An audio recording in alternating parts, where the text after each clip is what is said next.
आप सब जानती हैं कि आजादी के इतने दशक तक नारी शक्ति के सामर्थ्य के साथ इंसाफ नहीं हुआ।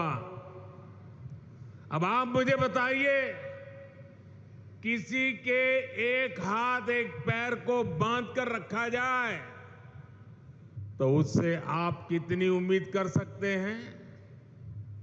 देश की आधी आबादी की पूरी भागीदारी के बिना देश तेज विकास नहीं कर सकता है। हमने देखा है कि महिला अधिकार की बात पर या तो पहले सियासी बहाने बनाए जाते थे या ये कहा जाता था कि महिलाएं सारे काम नहीं कर सकती।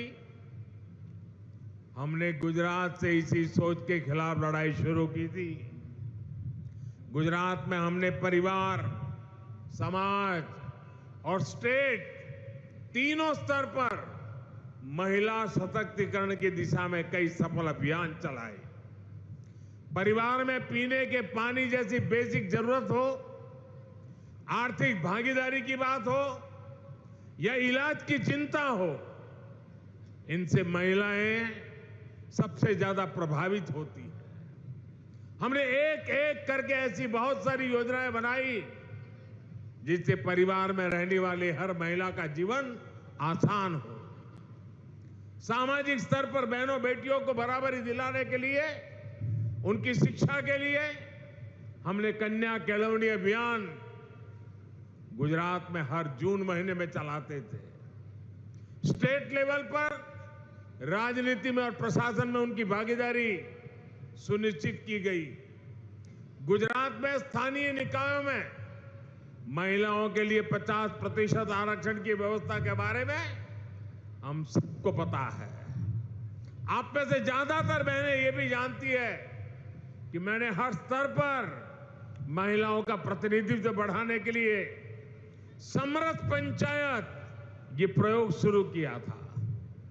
हमने तय किया था कि जिन पंचायतों में प्रधान के लिए महिला के लिए आरक्षण होगा, अगर उस पंचायत में सभी महिलाएं जीत करके आएगी तो उस समरस गांव में हम अतिरिक्त बजट देंगे, अतिरिक्त पैसे देंगे ताकि महिलाओं के नेतृत्व में विकास हो। और हमने देखा कि बहुत बड़ी तादाद में हमारे पंचायतों में सभी सदस्य महिला चुनने लग गई और महिलाओं ने विकास के इस काम को पाई का सही उपयोग करके अमल में लाया। हमने ये भी तय किया कि समरस पंचायतों में हम महिला अधिकारियों को ही नियुक्त करने का प्रयास करेंगे। माताओं, बहनों, महिलाओं की भागीदारी के लिए, उनके आरक्षण के लिए ये निर्णय केवल सरकारी नियम कानूनों तक ही सीमित रहे हो ऐसा नहीं है। बीजेपी ने एक जिम्मेदार राजनीतिक दल के रूप में भी कई निर्णय लिए और नई राजनीतिक परंपराओं को शुरू किया। स्थानीय निकायों में जो 4 प्रमुख पद होते हैं, mayor, deputy mayor, standing committee chairman और दल का नेता, हमने तय किया कि इनमें से कम एक महिलाओं को लिए रिजर्व हो और वहां अगर एससी कम्युनिटी है तो एसटी कम्युनिटी है तो एसटी, उनको भी इसका एक पद दिया जाए। ये पद हमारे दलित समाज, हमारे आदिवासी समाज, उनके लिए हमने करने का प्रयास किया। गुजरात में ये जो सफल प्रयोग हमने किए, इससे हमें महिलाओं के लिए काम करने का एक अनुभव भी मिला, आत्मविश्वास भी मिला। आज देश में घर से लेकर संसद तक हर क्षेत्र में महिलाओं से जुड़े जो बड़े फैसले हो रहे हैं, उनमें गुजरात के इन अनुभवों की बड़ी भूमिका है। माताओं, बहनों, गुजरात में वर्षों पहले हमने जेंडर बजट का नया प्रयोग किया था।